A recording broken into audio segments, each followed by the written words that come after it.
So, I don't know how many of you have ever seen the movie Braveheart. Maybe not many, which is unfortunate for you. But there's a quote. So the main character in Braveheart, played by Mel Gibson, his name is William Wallace. And there's a quote toward the end of the movie, if I remember correctly, but I believe it was toward the end of the movie, that he says, it's a very iconic quote. And I want everyone to hear this quote really quickly. He says, "Every man dies, but not every man truly lives." Let me say that again, and let me remove gender from it. Every person dies. Everybody in this room, you will die. But not every one of you will truly live. And that's a terrifying reality to think, right? Like, a lot of you guys are so young. You think your whole life is ahead of you. But will you really buy into life? Or will you just go through the motions of what you've been fed? Because I think you have to beg a question, and I think it's the question that Solomon is really asking in Ecclesiastes chapter 2. What does it mean to really live? Right? Death is inevitable. We're all going to get there eventually. But what does it mean to truly live? That's a question you should be asking where you are right now in life. What would that look like? What would it mean? And I'll tell you right now, as I've been saying for the past 2 weeks, a lot of it really boils down to an ultimate satisfaction and an ultimate fulfillment, and that which we are ambitiously seeking. Ambitiously. Every pursuit that you're in life, whatever college you're picking to go to, whatever sport you're in, whatever friend group, whatever girlfriend or boyfriend, whatever it is that you're seeking after, you're doing it ambitiously searching to have some kind of satisfaction and some kind of fulfillment in that. And what Ecclesiastes will tell us is there's two places which we might look to try and find satisfaction and fulfillment. Under the sun or beyond the sun. Under it or beyond it. The reason I'm geeking out so badly on the book of Ecclesiastes is because how applicable this book really is. For you guys. Right? I wish, oh my gosh, I wish I would have been your age and someone would have been up sharing this book with me for what it really says. So I would have never bought in to the lies of our cultural dream.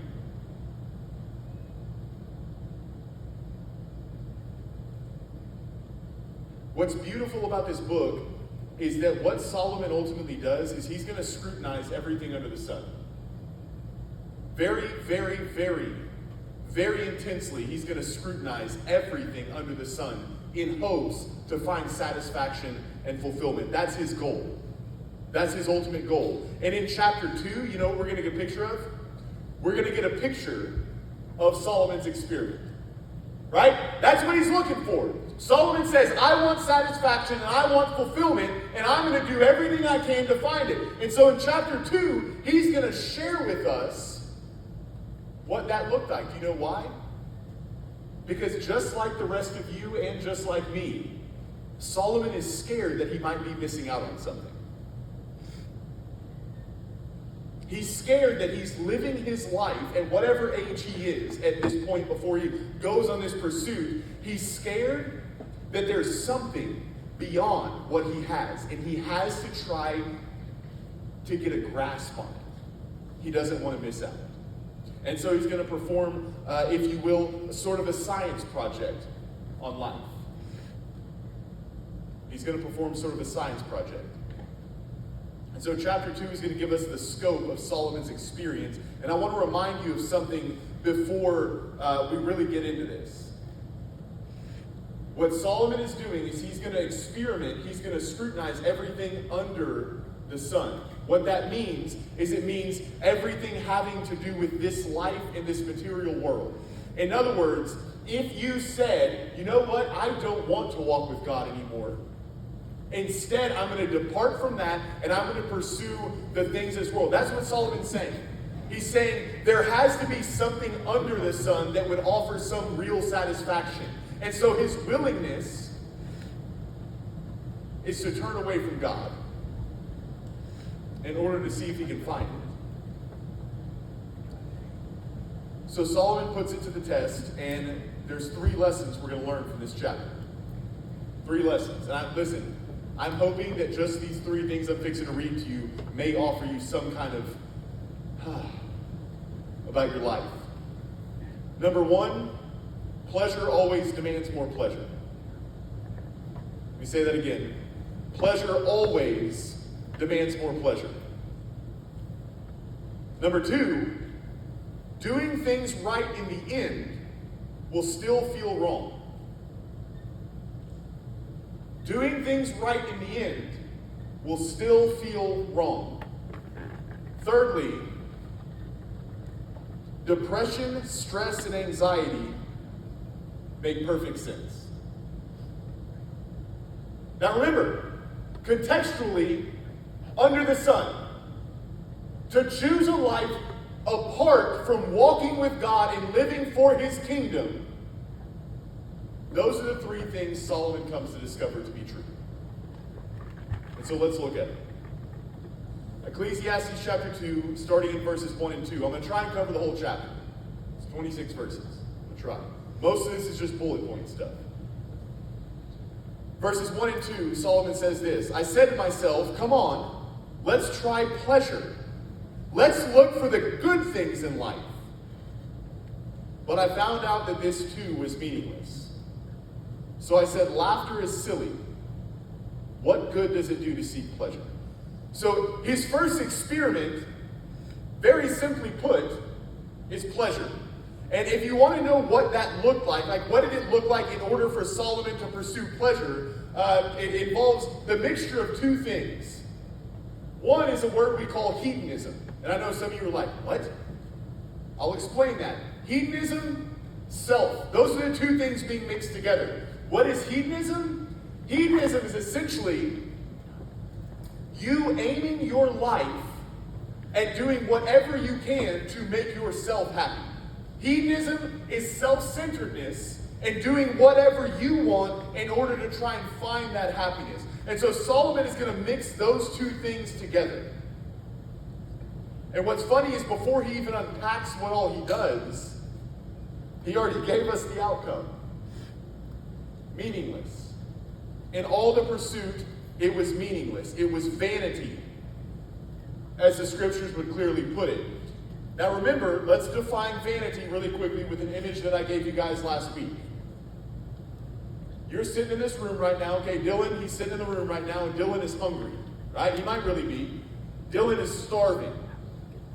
And so we're like, Dylan, just go get some food. He goes, you know what, I got a better idea. He goes outside, the wind's blowing 10, 15 miles an hour, and he opens his mouth. And he just lets the wind blow in his mouth. And we're going, Dylan, what are you doing? He's like, I'm getting full on wind. Like, you're not going to get full on wind, bro. Like, it's just wind. It's impossible. Like, you can open your throat, and the wind can go in you still are not going to feel full like you need to eat food. No. I really think I'll get full if I just leave my mouth open long enough and let the wind blow in. That's an imagery of vanity. Another imagery would be if you saw a cloud, right? Like, let's say a cloud just came down right now, and Levi is super excited about the cloud. He goes, I'm going to hug it. And he stands up thinking it's going to be like a soft cotton ball. And so he jumps up to hug it, and when he does, he just finds himself hugging himself. Because the cloud isn't tangible. Vanity is elusiveness. It looks like it promises something, but it delivers absolutely nothing. That's what vanity means. And I know at this point, some of you guys, like I said, hey, this dude lived 3,000 years ago, right? So some of you are going, okay, Daniel, 3,000 years ago, surely we can find something that would be far greater than anything Solomon could have done. Let's take a little look. at some of the things Solomon had in comparison to us today. When you guys get hungry at home, my guess is most of you, other than Matthew who makes ground turkey and rice, the rest of you guys probably make like chicken nuggets and smiley fries or something like that. Jensen's excited because he's like, that's exactly what I make.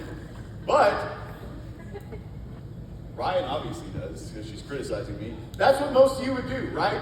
Simple meals. Very simple meals. I didn't put the passage in here because it's kind of long and I already have a lot of text. 1 Kings chapter 4, verses 20 through 28. If you want to check me on it. 1 Kings chapter 4, verses 20 through 28. It gives a description of the daily amount of food that comes into Solomon's palace. Daily amount. Equivocal to feeding 14,000 people. 14,000. That's and listen, we're not talking ramen. Finest of foods coming into his house. Chefs prepping it and dishing it out to all his servants. 14,000 people a day in Solomon's house being fed. And he got the best of the best out of it. 1 Kings chapter 10, verse 26. This is what it says. Solomon built up a huge force of chariots and horses. He had 1,400 chariots and 12,000 horses. He stationed some of them in chariot cities and some near him in Jerusalem. Now, to some of you guys, you mentioned 1,400 chariots in your life. Okay? Like, what in the world? How many of you guys are young, how many of you have ever heard of a show called MTV Cribs? Okay. There's a part in every episode of MTV Cribs where they go, hey, let's walk in the garage really quick so you can see my cars. Right? And you might get some where you got, some people have some cars in the double digits. A chariot was equivalent to a car. In other words, if you were in MTV Cribs 3,000 years ago and you walked into Solomon's house and he took you to his garage, he would have had 1,400 cars parked in it. 1,400. 12,000 horses that he stabled. And what's funny is he wasn't even stabling them just in his house. He had chariot cities around him where he was keeping all his vehicles. And a stable for 12,000 horses. Do you know how many families go bankrupt just trying to buy a horse for their daughter? This dude had 12,000 of them. He was visited by fame. 1 Kings chapter 10, verses 4 and 5. When the queen of Sheba realized how very wise Solomon was, and when she saw that the palace he had built, she was overwhelmed. She was also amazed at the food on his tables, the organization of his officials, and their splendid clothing, the cupbearers and the burnt offerings Solomon made in the temple of the Lord. Listen, some of you guys, once again, you're going, okay, royalty is visiting royalty. Someone who rules a nation is coming to visit someone else who rules a nation. And do you know what that ruler did when she walked in Solomon's palace? There was no more breath left in her, as the literal translation would be. That's how in awe she was of what all Solomon possessed. In awe. It's funny, I was just watching this thing the other day, and I remember when this had happened. There was an interview. I mentioned a lot of older guys because I don't know if people.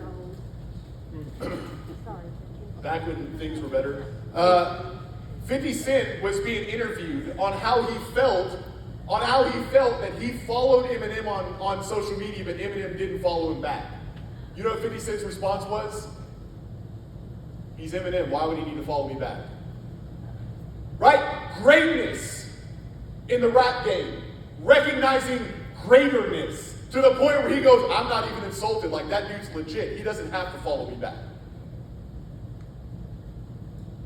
Queen of Sheba comes in Solomon's house. No breath left in her lungs. Listen, I'm going to promise you right now, in all aspects of life, Solomon did better than you. I'm just saying. Solomon did better than you ever will. And yet, he says it was meaningless. Now, for some of you guys, you're going, okay, Daniel, this is depressing. But in reality, it should be liberating. It should be liberating that you don't have to be enslaved to that dream anymore. But he goes on, verse 3. After much thought, I decided to cheer myself with wine. And while still seeking wisdom, I clutched at foolishness. In this way, I tried to experience the only happiness most people find during their brief life in this world. Look at what he does. He says, okay, owning a bunch of things didn't do it. So instead, I'm going to try partying. I'm going to try and just get drunk, right? So he turns to alcohol. Why does he do it? And if you understood how many times I've heard this out of the mouths of my students, well, they're doing it, it looks like they're having a lot of fun. It's exactly what Solomon says. I tried to experience the only happiness most people find. In other words, those guys are getting hammered drunk. They appear to be having a good time. I'm going to try it too.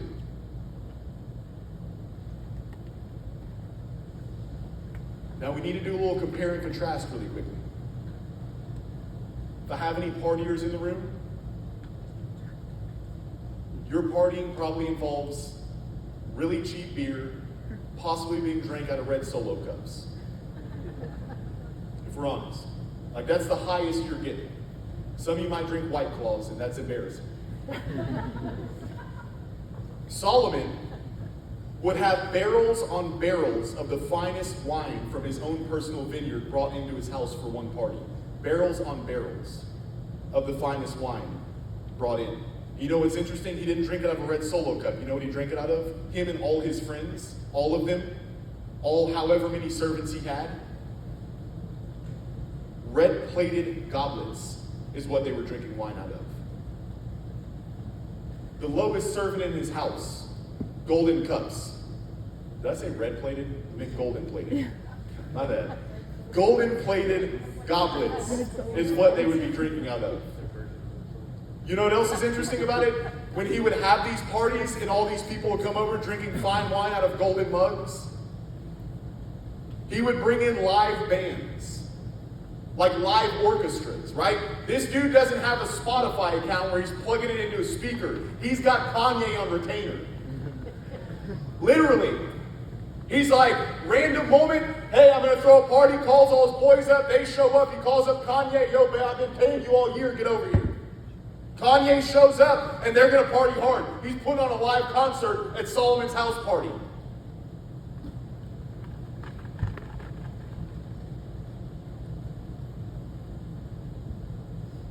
Speak to my guys for a minute. Some of you, a night of success, get drunk, get laid.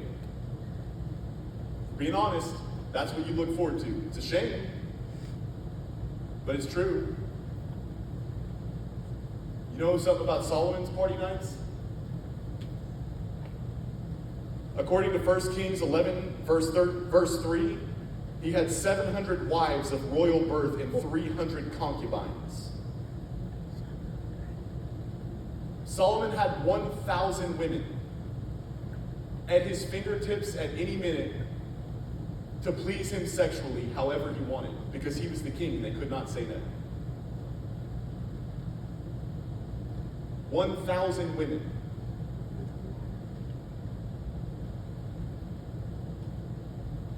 Did it work? Meaningless. But why doesn't it work? One simple reason. The next day you're going to sober up. The problems are still there. You got to distract yourself from them for a couple of hours. Reality's crashing back in the next day. It's not an escape. It's a lie. Verse 4. I also tried to find meaning by building huge homes for myself and by planting beautiful vineyards. Now let me clarify a few things according to other passages in Scripture as to what all Solomon did. When he said, I built huge homes, notice what he doesn't say. He doesn't say, I built a huge home. Built huge homes with an S, plural. He had multiple gigantic homes. He planted vineyards, plural.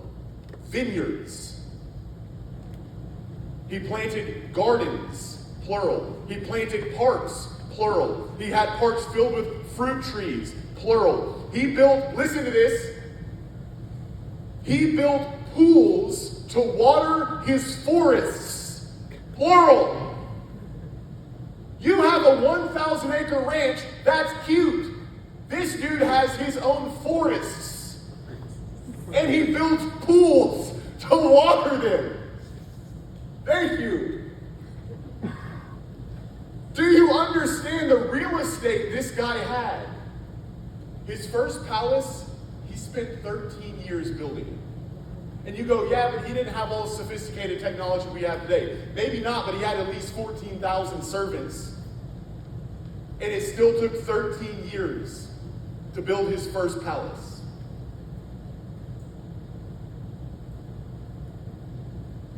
Verses 5 through 10, backing up some of what I just said.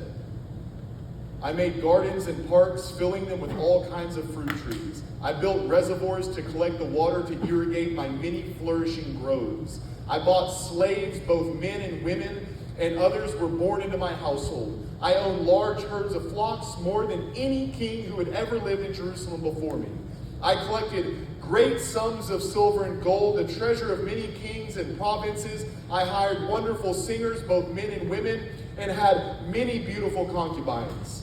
I had everything a man could desire, so I became greater than all who had lived in Jerusalem before me, and my wisdom never failed me. Anything, listen to this, anything I wanted, I would take. I denied myself no pleasure. I even found great pleasure in hard work, a reward of all my labors.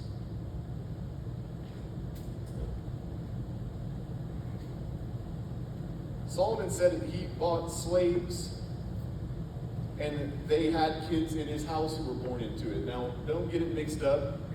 We're not talking the slavery that you see a couple of hundred years ago. Ancient slavery, for the most part, was a very different thing.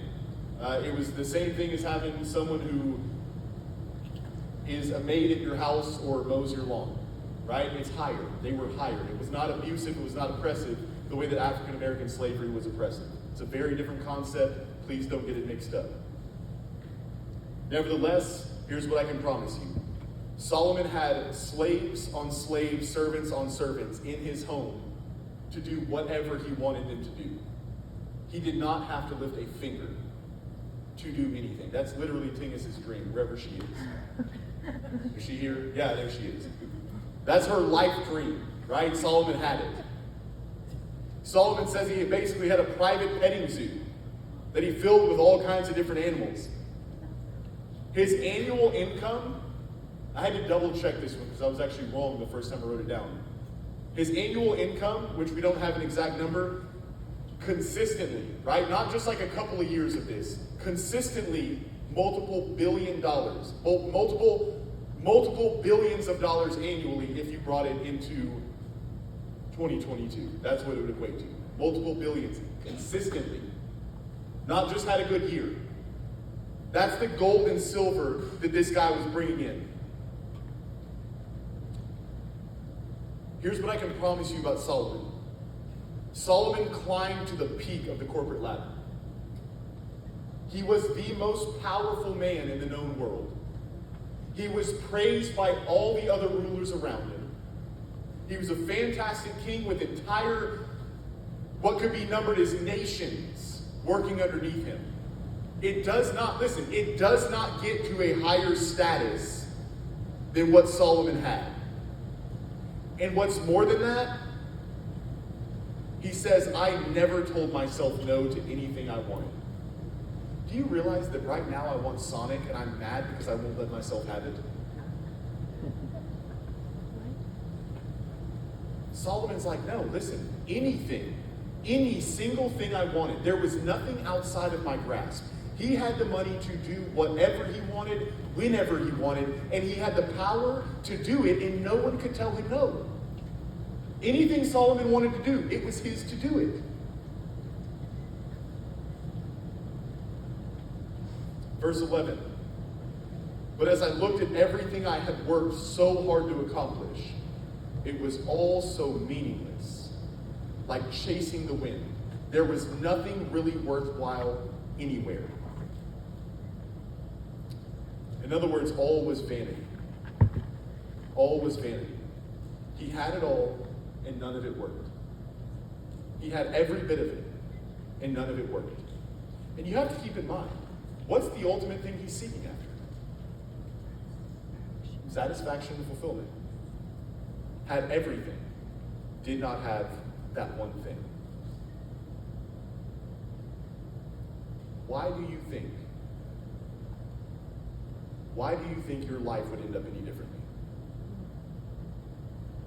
If you had every bit of that, why do you think your life would end up any differently? It won't. I'll tell you how it would end up. Frustratingly empty. Because you would look at all the hard work and all the toil you put in and wonder why you have nothing to take home at the end of the day. Out of all your possessions, frustratingly empty. Why? Because pleasure always demands more pleasure.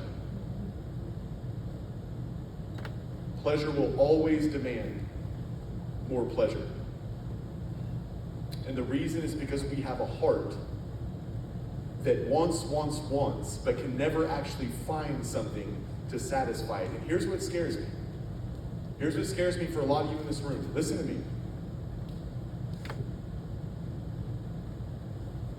My fear is how many of you may leave this place after you graduate high school and live the most unbelievably predictable life,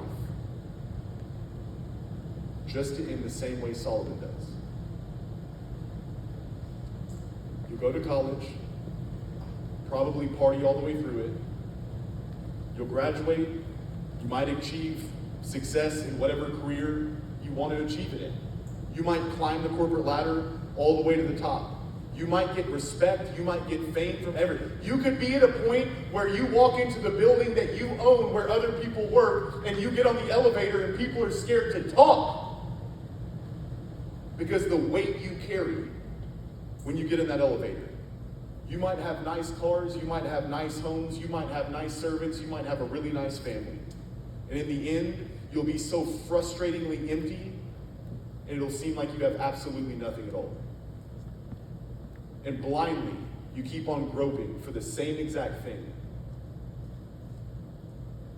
Just like Dylan, going outside, opening his mouth in the wind, and wondering why you're not getting full. And the reason is because you're going to be looking for pleasure to gain satisfaction, when pleasure is incredibly fleeting. Mark my words, because the unfortunate truth is there are some people in this room that most likely will not listen, and you will get to a point in your 30s or 40s or whatever point, and hopefully remember this message.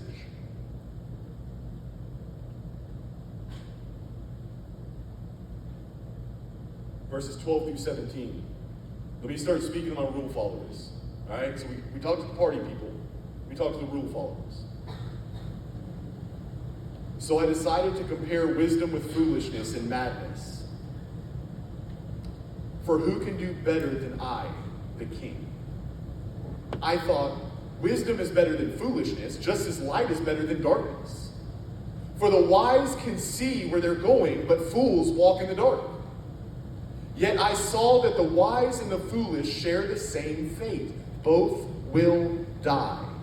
So I said to myself, since I will end up in the same as the fool, what's the value in all my wisdom? This also is so meaningless. For the wise and the foolish both die. The wise will not be remembered any longer than the fool. In the days to come, both will be forgotten. So I came to hate life, because everything done under the sun was so troubling. everything is meaningless, like chasing the wind. Now let me remind you, for those of you who choose to pursue morality and integrity and success for your own sake,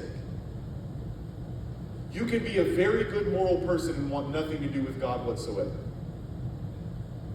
That's what Solomon chose to do right here. That's what he chose to do. He did it all right, and yet look at what he notices. In the end, we all die the same. Right? You can get all the perfect grades. You can go to the highest Ivy League college. You can exercise your whole life. You can eat all the perfect foods. You can do every single bit of it right. But in the end, you're going to end up in a box just like the rest of us. Just like the rest of us. And this is where things get tricky. You won't know that until you think you're fixing to be in that box. That's the scariest part, and I'm speaking from experience. Most of you guys know, and I'm not going to share the whole thing, but almost a year ago, I had a doctor over at a little clinic tell me I was going into heart failure. There's not much you can do about that. She was incredibly wrong. Had no idea how to read the EKG, nor did she know patient care very well at all. Praise God! But tells me that and then just walks out of the room and leaves me sitting there by myself. And in that moment, as I told y'all last year when I shared this story, I started questioning everything I'd ever done. And I don't even mean before I was a believer. I mean once becoming a believer. You know why? Because now that moment of entering death is starting to come into my head. And I start looking at everything I've done, trying to fill that resume out. Have I done enough to where I can die in peace? The answer will always be no. Apart from Jesus Christ, you cannot die in peace. Because you will never, ever, ever be able to do enough.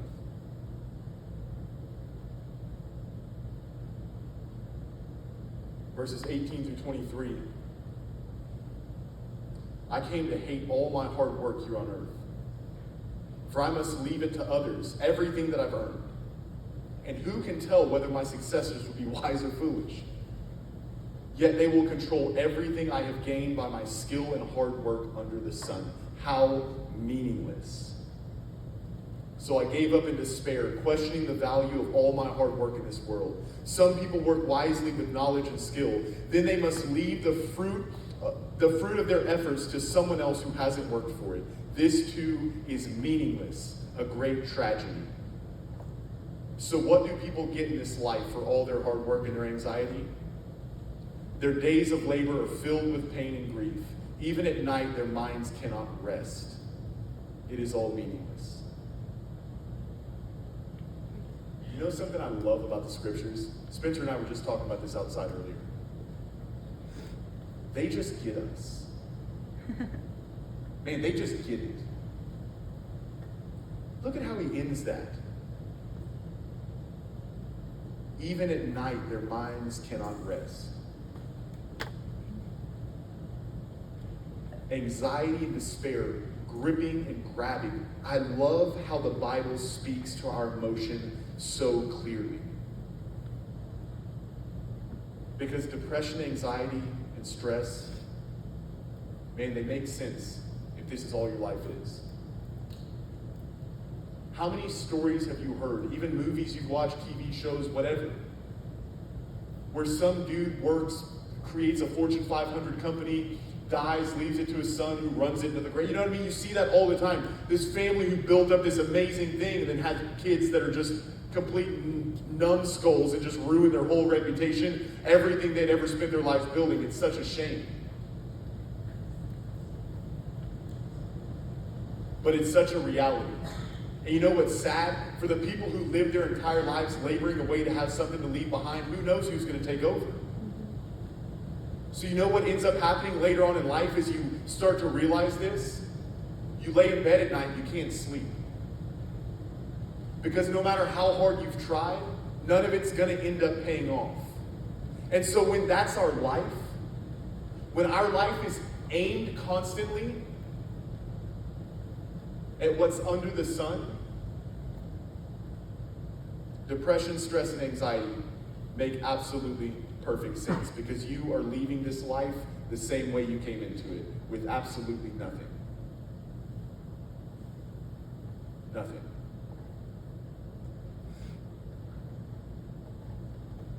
Verses 24 through 26, final two verses. So I decided there is nothing better than to enjoy food and drink and to find satisfaction in work. Then I realized that these pleasures, listen to this, these pleasures are from the hand of God. For who can eat or enjoy anything apart from him? God gives wisdom and knowledge and joy to those who please him. But if a sinner becomes wealthy, God takes the wealth away and gives it to those who please him. This too is meaningless, like chasing the wind. I love what Solomon does in this chapter. I really do. I was so excited to teach this chapter. How many of you have ever flown on an airplane? You know, as you start going up and up and up, you start noticing sound is starting to get pressurized. You can't hear as well. You start to feel the pressure build up in your head. You ever had that happen, right? You felt the pressure as you're going up in elevation, and then suddenly you start doing what Sally was just doing. You're kind of, you get your jaw, blow your nose, trying to do whatever you can to get your ears to pop to relieve some of the pressure that's in your head. And nothing will seem to work, right? And it's just building and building and building until finally, in a moment of relief and clarity. That's exactly what Solomon does in chapter 2.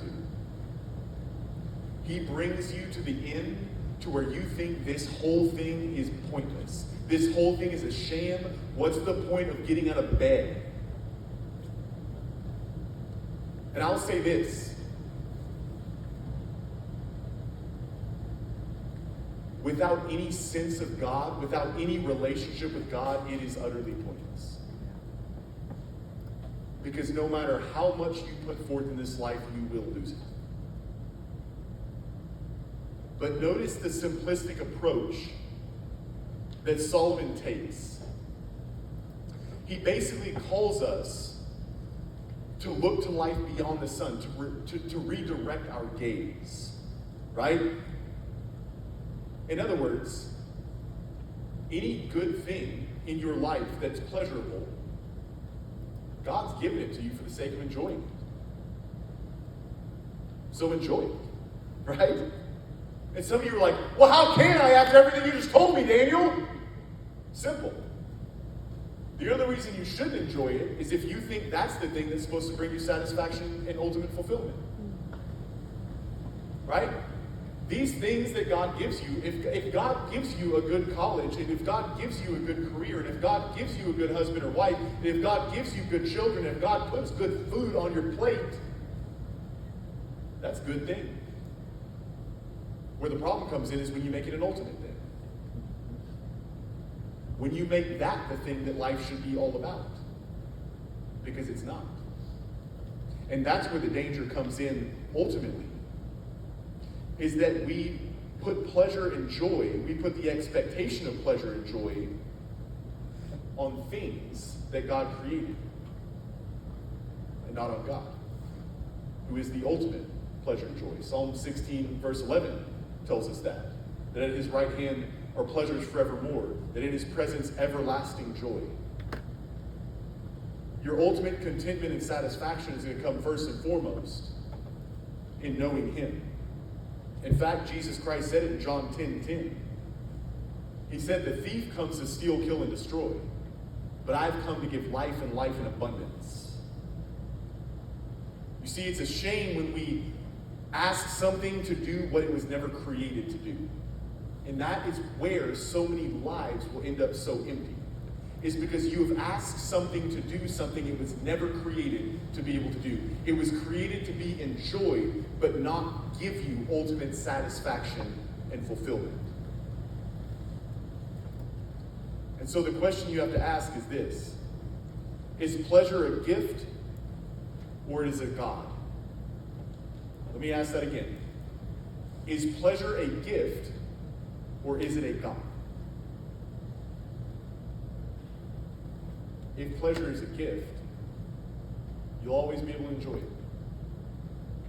If pleasure is a God, it will chew you up and spit you out. Because pleasure always demands more pleasure.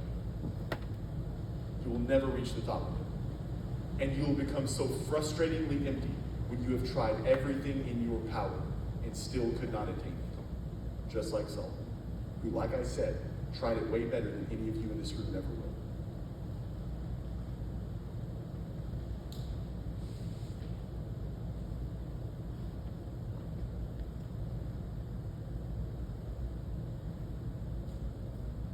This brings us to one ultimate question. I mentioned to you a minute ago, John 10:10. The thief came to steal, kill, and destroy, but I've come to give life and life in abundance. I was thinking about this morning. I'm working my way slowly through the Psalms, and when I say slowly, I mean it's stupid. Like most of you would be frustrated with how slowly I'm working my way through it. But I came to this realization as I was finishing up Psalm 1. That's how slow. Psalm 1 says that there's really two types of people in the world. The blessed, this is going to sound so corny. There's the blessed, and then there's the rest. Right? That's it. I know. Ryan's impressed. You've got, and ultimately, it's synonymous throughout Psalm 1. The blessed are those with the righteous. The rest are the wicked. The blessed, listen, the blessed are those who delight in the law of the Lord. The wicked are those who ignore it, who can't stand it. The blessed are those who are like a tree firmly planted by streams of water. The wicked are like chaff that the wind drives away. Now, why am I telling you that?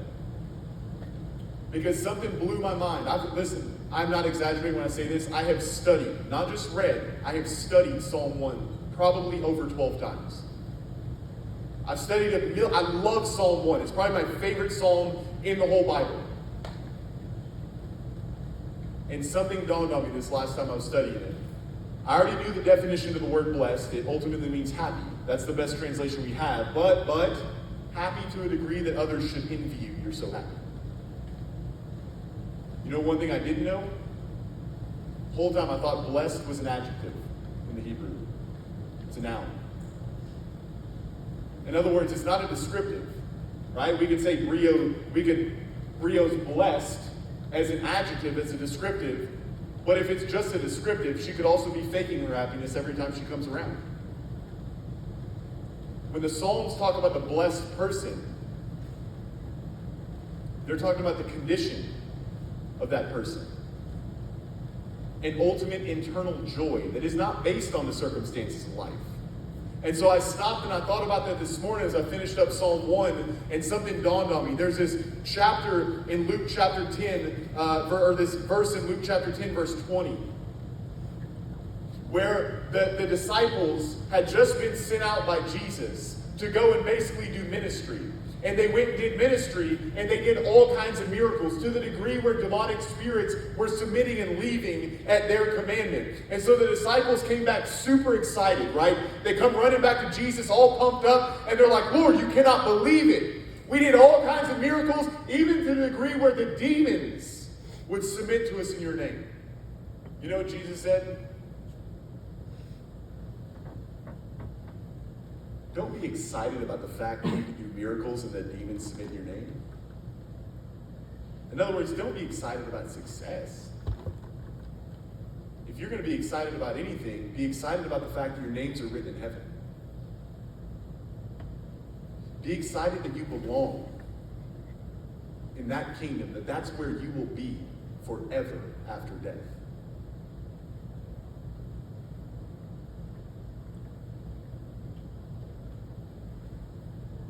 You know what's bizarre? You know what it took? You know what it took for them to have their names written in heaven? It took the same one who just told them that, Jesus Christ, to lay down his life on a cross under the wrath of God to pay the debt for their sin. Because listen to me, their sinful condition just as bad as ours. Their need for satisfaction, fulfillment, just as strong as ours. No difference whatsoever. The only difference, they sought it towards something a little different than you did. But none of us sought it toward God. And so what did we do ultimately? We built an idol in our lives, believing that it could offer us better pleasure and better happiness than the fountain of life himself. But God, in his love, despite our utter abandonment and hostility toward him, God, in his love, did not want to leave us to that destruction.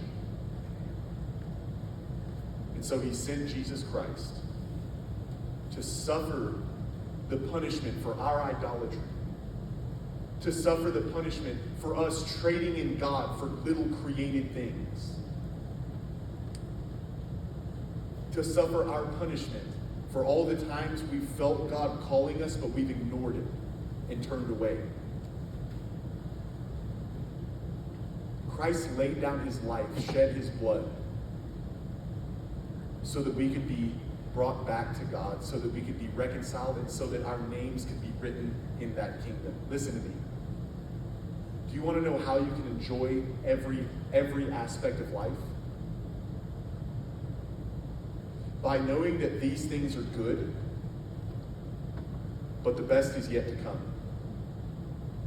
Because Jesus Christ purchased it for you by his own blood. Now some of you go, yeah, Daniel, I know, I already believe that. But does your life show that you believe that? Does your stress, your anxiety, your worry, your obsession prove that you believe that? Because I'm just going to tell you right now, if you really believe, if you truly believe, with any fraction of thought that heaven is anywhere near as great as what Scripture says it is, you would sell out on this life entirely because of how great that one is.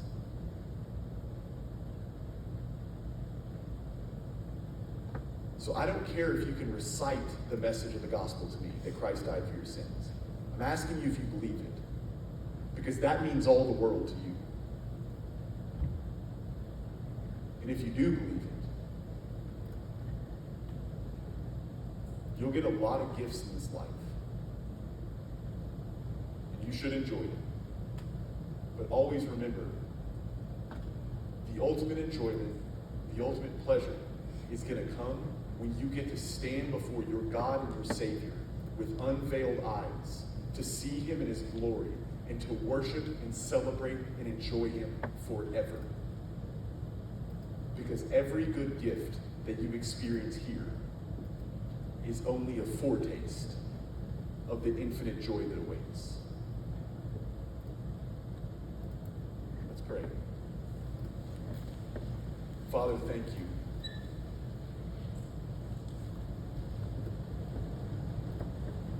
Thank you for the book of Ecclesiastes. Thank you for the life of Solomon.